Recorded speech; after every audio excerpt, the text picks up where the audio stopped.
Human Velocity X, Episode 23, How to Stay Soft Without Becoming Weak. Frequency 5, Soft Strength. Welcome back, Reasonauts. My name isn't important. The message is, every day is awesome. We just have to get through it. And before we begin, if these conversations resonate with you, subscribe and stay with us each week. Share them with someone who may need these words today. And if you'd like to continue the conversation, join us on Facebook, not for noise, not for attention, just a place where people learning to grow don't have to do it alone. Last week, we talked about boundaries without anger, how protecting your peace does not require abandoning your kindness, how a boundary isn't a wall, it isn't punishment, it isn't rejection, it's simply honesty about where your responsibility ends. This week, another question arrives. After you've learned how to protect yourself, can you keep your heart alive? Can you stay soft without becoming weak? There comes a point where awareness teaches you how to protect yourself. You stop explaining everything. You stop correcting every misunderstanding. You stop chasing every room that could never hold you. And for a while, that feels like freedom. But then, another question quietly appears, one that isn't nearly as obvious. Has protection slowly become your personality? Because surviving pain and living beyond it are not the same thing. Pain has a way of teaching quickly, sometimes too quickly. One betrayal and trust changes. One disappointment and expectations change. One harsh criticism and your voice becomes quieter. One season of giving too much and generosity starts feeling dangerous. One relationship built on imbalance and closeness begins feeling expensive. You felt this before. Most people have. That moment when something didn't sit right, when something inside you broke a little, and afterward you made a promise. Maybe you never said it out loud. Maybe you didn't even realize you were making it. But your nervous system did. It quietly whispered, never again. I'll never let that happen. I'll never be that vulnerable again. I'll never trust like that again. I'll never need anyone that much again. At first, those promises feel wise, healthy, necessary, because sometimes they are. Awareness is supposed to learn. If you touch fire, you don't keep touching it. If something causes harm, your system remembers. It adjusts. It protects. That's not weakness. That's intelligence. Your nervous system was designed to remember, to recognize patterns, to reduce unnecessary suffering. Protection is part of wisdom, but eventually, protection can become something else, very quietly, so quietly. You barely notice it happening. The strategy that once protected you begins defining you. You stop saying, I need to be careful here, and you begin saying, I don't trust people. You stop saying, that relationship wasn't healthy, and you begin saying, I don't need anyone. You stop saying, I need stronger boundaries, and you begin saying, I keep everyone at a distance. The protection stops being temporary. It becomes identity. The wall stops being shelter. It becomes home. And that's where awareness has to become something more than protection. It has to become discernment, because there is a difference. Protection asks, how do I avoid being hurt again? Discernment asks, how do I stay open without becoming unprotected? Those are very different questions. One slowly closes life. The other learns how to live wisely within it. That's why unresolved pain can quietly reshape a personality. Not because the person changed overnight, because one protective choice became another and another and another, until the protection itself became normal, until vigilance felt like peace, until distance felt like safety, until isolation felt like strength. And from the outside, it can even look impressive, independent, self-sufficient, untouchable. But underneath, something precious is slowly disappearing. Not your intelligence, not your awareness, not your strength, your tenderness, the part of you that could still be surprised, still be moved, still receive kindness without immediately questioning it, still believe that not every hand reaching toward you is trying to take something, because tenderness isn't weakness. It's one of the bravest parts of being human. It's what allows love, friendship, trust, wonder, connection. Without tenderness, life may become safer, but it also becomes smaller. And perhaps that's the quiet invitation awareness eventually offers. Not to remove every wall, not to become naive again, not to pretend the pain never happened, but to ask one honest question: is this wall still protecting me, or has it become the place I've forgotten how to leave? Because wisdom doesn't ask us to stop protecting ourselves. It asks us to remember that protection was never meant to become our identity. It was only ever meant to help us heal until we were strong enough to open the gate again. Somewhere along the way, many of us inherited a strange definition of strength. Strength meant never crying, never needing help, never asking for too much, never trusting too deeply, never admitting uncertainty, never letting people see the parts of us that still hurt. And the world applauds that. It calls it toughness, independence, resilience, control. People say they're strong. They don't let anyone in. They don't need anybody. They can handle anything. But sometimes we have to ask the harder question: is that strength, or is that survival wearing the clothes of strength? Because there's a difference, a huge one. Survival often looks strong from the outside. It looks guarded, controlled, untouchable. But underneath, it can be fear with a better posture, pain with a cleaner outfit, exhaustion pretending to be power. You've probably met people like this. People who were loud but easily threatened. People who looked confident yet needed constant control. People who seemed unshakable until someone questioned them. And suddenly, the whole structure trembled because it wasn't built on peace. It was built on protection. That isn't real strength. That's armor. And armor has a purpose. It protects. It helps people survive seasons they were never supposed to live through unguarded. So we don't shame the armor. We respect why it was built. But we also have to tell the truth. Armor is not the same thing as freedom. Real strength doesn't panic when life doesn't cooperate. It doesn't need every person to agree. It doesn't require every room to surrender. Real strength can listen without collapsing. It can be corrected without feeling destroyed. It can admit pain without losing dignity.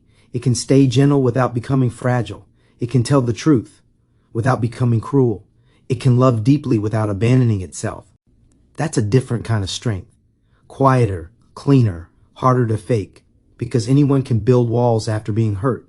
But learning how to stay human without staying unprotected, that takes work. That takes awareness. That takes discipline. And honestly, that kind of strength is much harder to build. One of the biggest distortions we carry is believing that soft people must always say yes, always forgive immediately, always understand, always make room, always absorb, always be available, always be gentle at the expense of themselves. But softness isn't unlimited access. That has to be said clearly. Softness is not an open door with no lock. It is not a lifetime invitation for everyone to enter every room inside you. A garden can be beautiful and still have a gate. A home can be welcoming and still have a door that closes at night. Even your skin, soft enough to feel the warmth of another hand, is still a boundary. Life itself teaches this principle. The healthiest things remain open and protected at the same time. Your heart can be kind without being careless. Your spirit can be gentle without becoming available for every demand. Your love can be real without requiring self-abandonment. And maybe this is where awareness begins correcting an old misunderstanding. Maybe we've confused access with love. Maybe we've confused availability with kindness. Maybe we've confused overextending with generosity. Maybe we've confused self-abandonment with compassion. But they are not the same. Love does not require you to disappear, to betray your own limits. Compassion does not mean handing everyone the keys to your nervous system. There is a softness that comes from fear. The softness, kindness does not require you. That cannot say no. The softness that absorbs everything because rejection feels dangerous. But there is also a softness that comes from strength. The softness that can stay warm without staying unprotected. The softness that can forgive without pretending nothing happened. The softness that can love without offering unlimited access. That kind of softness is not weakness. It is wisdom with a gentle voice. And awareness quietly begins sorting those things apart. It teaches you that tenderness does not have to mean exposure. That openness does not have to mean invasion. That being loving does not mean becoming a place where everyone else gets to live while you disappear. You are allowed to be soft and still have limits. You're allowed to be kind and still close the door. You're allowed to be open and still protected. Because the goal was never to become hard. The goal was to become whole. Nobody wakes up one morning and decides, I'm going to become cold. Most of the time, it doesn't happen like that. It happens slowly, quietly, almost invisibly. One disappointment, then another. A promise that wasn't kept. An apology that never became change. A kindness that was taken for granted. A relationship where you kept showing up long after the other person stopped trying. And at first you don't call it closing, you call it learning. You call it being realistic. You call it being careful. And maybe part of that is true, because pain teaches, experience teaches, patterns teach. But eventually, your heart starts making decisions your mind never consciously made. You hesitate before trusting. You pull back before reaching. You become suspicious before becoming curious. You expect disappointment before possibility. You start reading danger into places where maybe. There is only uncertainty, not because you're negative, not because you're broken, because your nervous system is trying to prevent another wound. And honestly, that's understandable. Awareness remembers. It remembers who lied. It remembers who left. It remembers who only called when they needed something. It remembers the rooms where your softness wasn't handled carefully. It remembers the people who received your love like it was an unlimited supply. So memory becomes protection. The past becomes a map. And in the beginning, that map helps. It teaches you where not to go again, who not to trust again, what not to ignore again. But eventually, awareness has to ask a harder question. Is your memory helping you recognize danger, or is it teaching you to expect danger everywhere? Because those are not the same thing. Discernment says, I recognize this pattern. Fear says, everything is the pattern. Discernment keeps you awake. Fear keeps you braced. Discernment protects your tenderness. Fear slowly buries it. And maybe that is where healing begins. Not by pretending nothing hurt you, not by handing trust to everyone who asked for it, but by realizing that your heart was never meant to stay closed forever. Just because someone once proved a door was necessary, the point of protection was never to end your ability to love. It was to teach your love how to survive wisely. Because a closed heart may avoid some pain, but it also misses the hands that come gently, the voices that mean it, the people who would have honored what others mishandled. And awareness, when it matures, doesn't ask you to become naive again. It asks you to become accurate, to remember the wound without making the whole world wear its face. You've probably heard this voice. Maybe it sounded like wisdom. Maybe it even felt like strength. Maybe it arrived so quietly you assumed it was simply who you had become. It whispered things like, never trust people, never let anyone get close, never depend on anyone, never open up again, never give that much of yourself. Those promises feel safe. They feel logical. After all, they were born from pain, and pain always tries to negotiate with the future. It says, if we stop feeling, we'll stop hurting. If we stop trusting, we'll stop being betrayed. If we stop opening our hearts, nothing can break them again. It's an understandable bargain. Your nervous system is trying to protect you, trying to make sure the same wound never happens twice. But life doesn't work that way, because the same heart that refuses pain also refuses connection. The same walls that keep betrayal out can keep belonging out too. The same gate that blocks danger can quietly block the people who would have entered with care.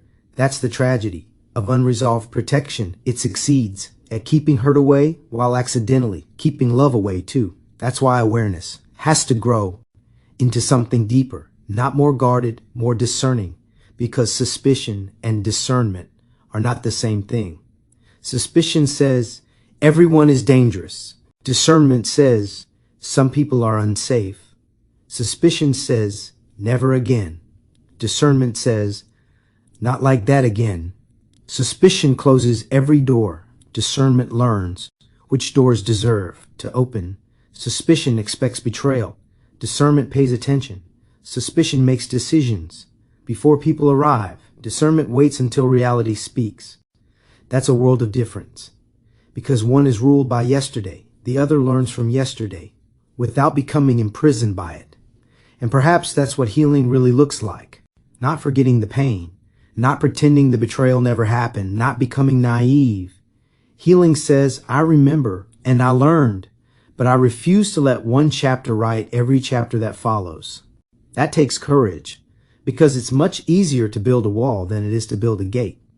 A wall requires nothing. A gate requires wisdom. It requires awareness.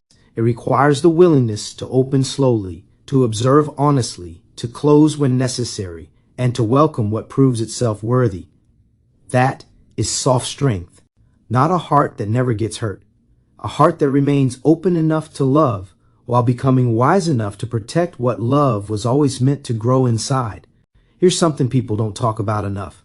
Healthy love can feel unfamiliar, especially if you've spent years earning love, performing for love, negotiating for love, fighting for love. If connection has always come with conditions, clean love may not feel like fireworks at first. It may feel strange, quiet, almost suspicious, because clean love doesn't demand that you disappear. It doesn't require constant proving. It doesn't make you anxious every time your phone vibrates. It doesn't leave you wondering where you stand every single day.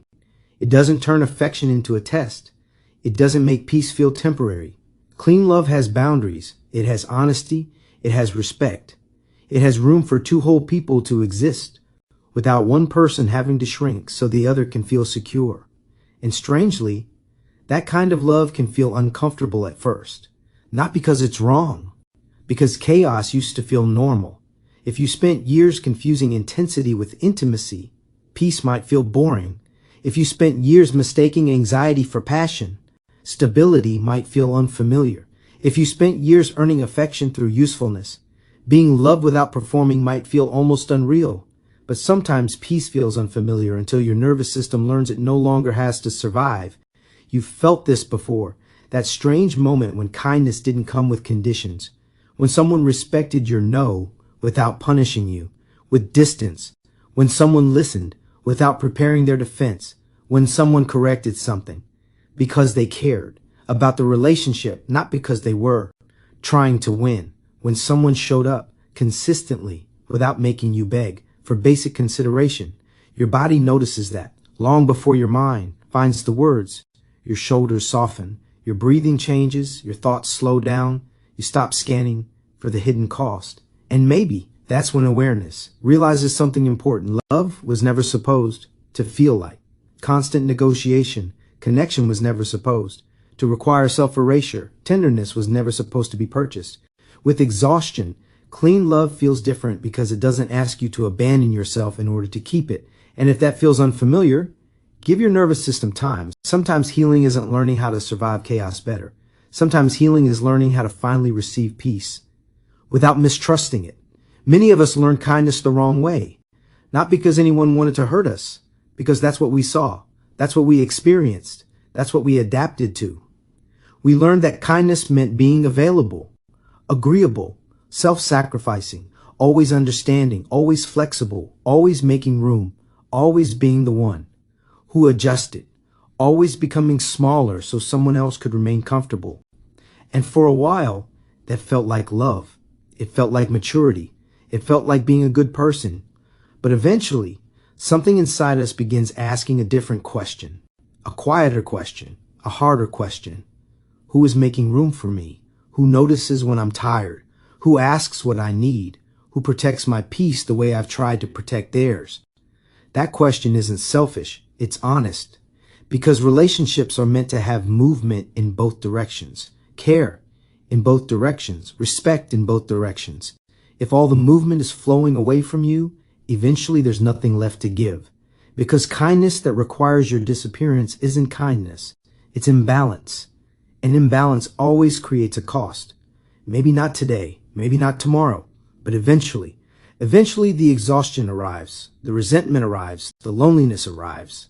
Not because you loved too much, because you disappeared while loving. Awareness notices that distinction. It begins separating love from overfunctioning, compassion from self-neglect, generosity from self-erasure. You begin realizing that caring deeply doesn't require carrying everyone. You can care deeply without carrying everyone. You can forgive without restoring access. You can offer grace without removing wisdom. You can love without abandoning yourself. Those aren't contradictions. They're maturity. Because real love doesn't ask one person to disappear so another person can remain comfortable. Real love makes room for both people to exist honestly. That's what awareness has been building toward this entire season. Every conversation, every realization, every quiet shift. Not becoming harder, not becoming suspicious, not becoming closed, becoming cleaner.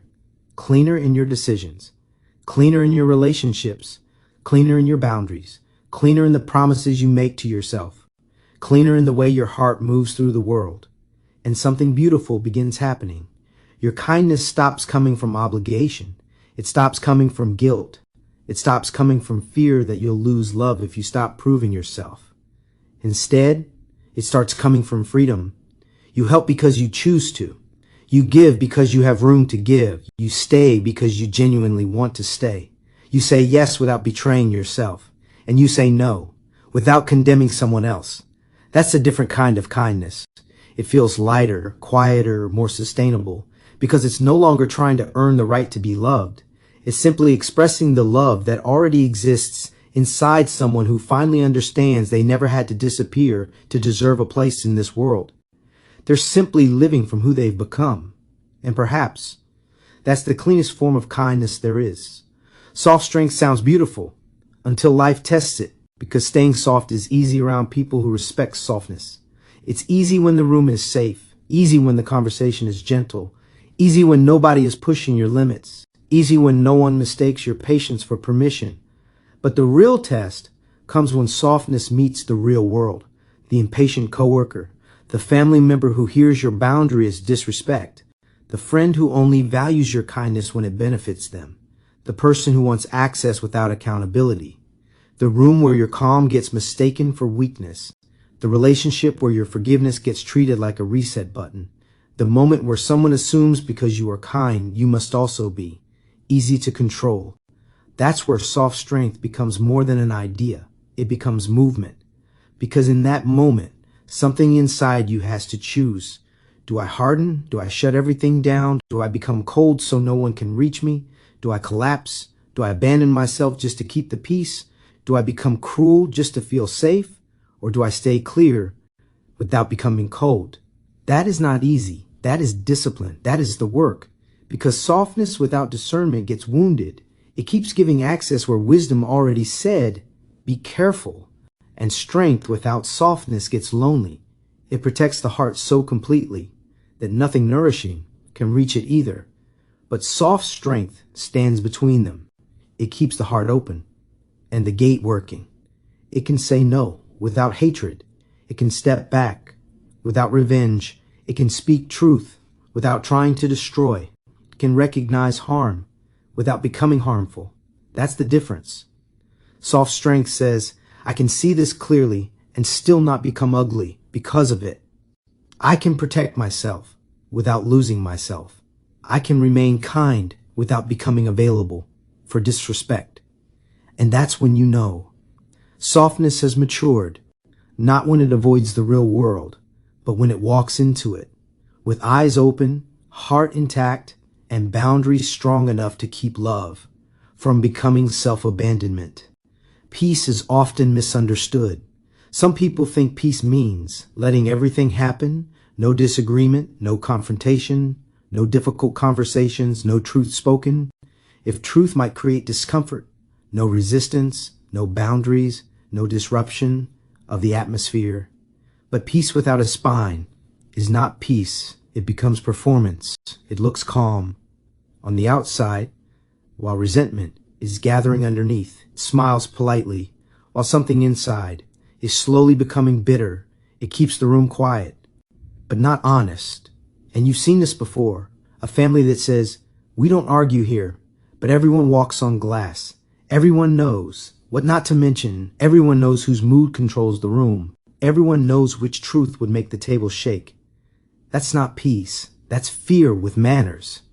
You've seen relationships that avoid hard conversations while distance quietly grows. No yelling, no fighting, no big explosion. Just two people slowly becoming strangers because neither one wanted to disturb the illusion of calm. You've seen workplaces where everyone smiles, but nobody tells the truth until they leave the room. Meetings full of agreement, hallways full of reality. That isn't peace. That's tension wearing a nice outfit. Real peace is different. Real peace can survive honesty. It does not collapse the moment truth enters the room. It does not require everyone to pretend. It does not ask people to bury discomfort just so the surface can stay smooth.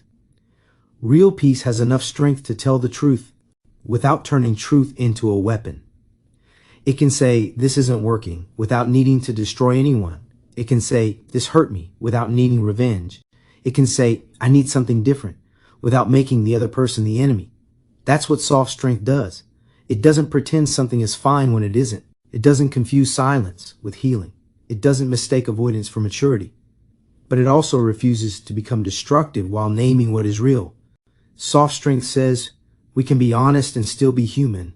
We can disagree and still carry respect. We can name the wound without making the wound our weapon. That's peace with a spine, not fragile peace, not fake peace, not peace that depends on everybody staying quiet. Real peace, the kind strong enough to hold truth without losing tenderness. There will be moments where someone invites you back into an old version of yourself. Not always directly, not always consciously. Sometimes it happens through tone, through pressure, through accusation, through silence, through the same emotional doorway you used to walk through without thinking. Maybe they speak to you with the same tone that used to trigger you. Maybe they misunderstand you on purpose. Maybe they twist your kindness into weakness. Maybe they test whether the boundary you set last week was real. Maybe they say the thing they know will pull you out of your center. And for a second, you feel it. The old reaction rises. The heat in your chest, the tightening in your jaw, the need to explain, the need to defend, the need to correct the story, the need to prove that you are not who they're trying to make you into. Part of you wants to match their energy so they finally understand. Part of you wants to say it sharper, louder, cleaner. Part of you wants to make sure they feel the weight of what they just did. But then you pause, not because you have nothing to say, not because you're weak, not because they won. You pause because you recognize the doorway. You've been through that doorway before. You know where it leads. It leads to exhaustion. It leads to over-explaining. It leads to proving.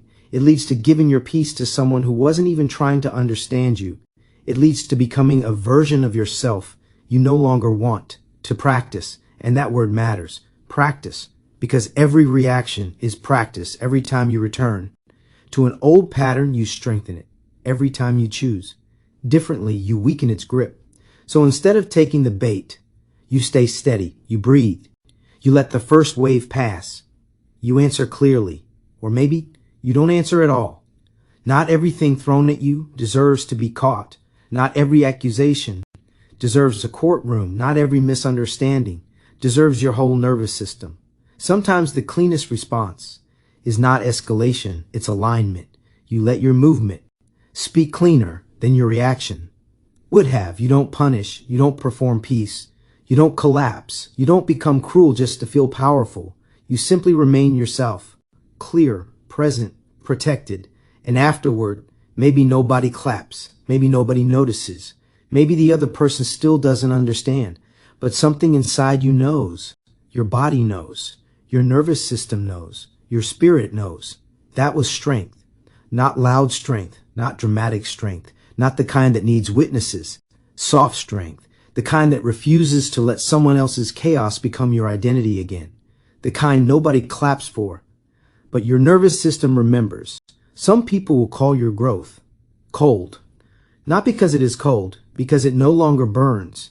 To keep them warm, that line matters. Because for a long time, some people may have known a version of you that overgave, over-explained, overextended, over-understood, a version of you that made room even when there was no room left, a version of you that answered quickly, showed up immediately, absorbed quietly, forgave fast, carried more than your share just to keep the relationship from shaking. And because that version of you was familiar, some people mistook it for love. But sometimes what they were calling love was access. Sometimes what they were calling kindness was your exhaustion. Sometimes what they were calling loyalty was your inability to say no without feeling guilty. So when you begin moving with balance, when you stop handing out unlimited emotional availability, when you stop bleeding yourself dry to prove you care, it feels like loss to them. Not because you stopped loving, because the old arrangement changed. They may say, you've changed, and sometimes they'll be right. You have, but not in the way. They mean you didn't lose your heart. You stopped leaving it unprotected. You didn't become cold. You became clearer. You didn't become selfish. You became honest about what your spirit can actually sustain. You stopped handing your heart to every room that knew how to pressure you. And that shift can make people uncomfortable, especially people who are used to messy access. Access without accountability, love without limits, forgiveness without repair, understanding without reciprocity, availability without respect. To them, clean love may feel cold, because clean love doesn't chase, it doesn't beg, it doesn't overfunction, it doesn't keep proving itself to people who keep misusing it. But clean love is not cold, it's honest. It's love with a spine, it's tenderness with discernment, it's care without collapse, it's forgiveness without self-erasure, it's kindness that no longer needs to bleed to prove it was real. And maybe that's the part some people will not understand. They may think your boundary means your heart closed. But sometimes a boundary is the first sign that your heart is finally being protected well enough to stay open. Because soft strength does not mean everyone gets access. It means your love is no longer careless with itself. And if that feels cold to people who benefited from your warmth without honoring your limits, let them misunderstand. You don't have to set yourself on fire to prove you still carry light. Let me ask you something, gently. Where have you been mistaking hardness for healing? Where have you been calling suspicion wisdom? Where have you been protecting yourself so tightly that even the right people can't feel you anymore? And deeper than that, where is life asking you to stay open without becoming unguarded?